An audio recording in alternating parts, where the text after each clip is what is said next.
Les addictions de Pierre Palmade ont toujours été un problème pour lui, mais également aussi pour ses proches.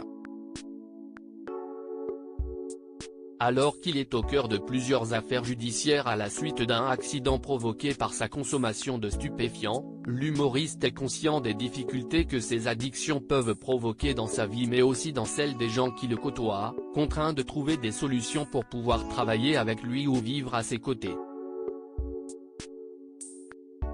Dans son autobiographie parue en 2019 aux éditions HarperCollins et intitulée « Dites à mon père que je suis célèbre », l'humoriste avait notamment révélé comment Muriel Robin, avec qui il a collaboré durant de nombreuses années, se débrouillait pour réussir à l'éloigner de ses démons lorsqu'ils devaient travailler ensemble. « Je suis toujours à jeun lorsque j'écris, surtout pour écrire du drôle, je dois être réceptif à ce qui m'entoure pour avoir les bonnes idées et la bonne inspiration », avait-il expliqué.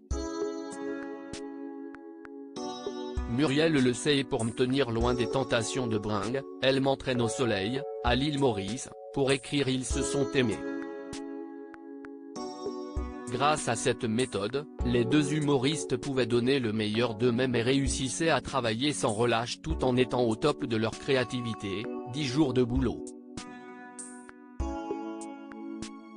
C'est très rapide mais Muriel et moi avons cette même façon de fonctionner, les idées fusent, les dialogues enchaînent, les impros fonctionnent à plein régime. Une anecdote qui montre aussi que celui qui se disait triste d'être homosexuel arrivait à se détacher de ses addictions pendant une petite période, lorsqu'il était pleinement plongé dans son travail. Pierre Palmade, Muriel Robin, Michel Larocque, Véronique Sanson. Les femmes de sa vie et Muriel Robin, l'accident de Pierre Palmade, la fois de trop ? Néanmoins, il semble que cet accident a été la goutte de trop aux yeux de la partenaire de jeu et d'écriture de Pierre Palmade.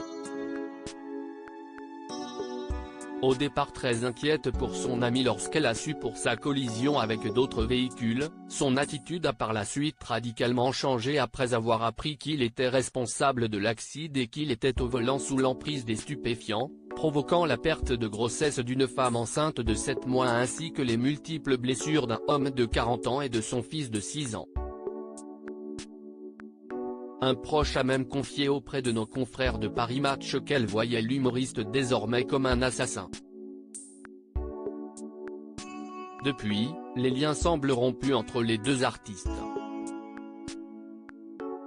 Crédit photo, Coadic Guirec.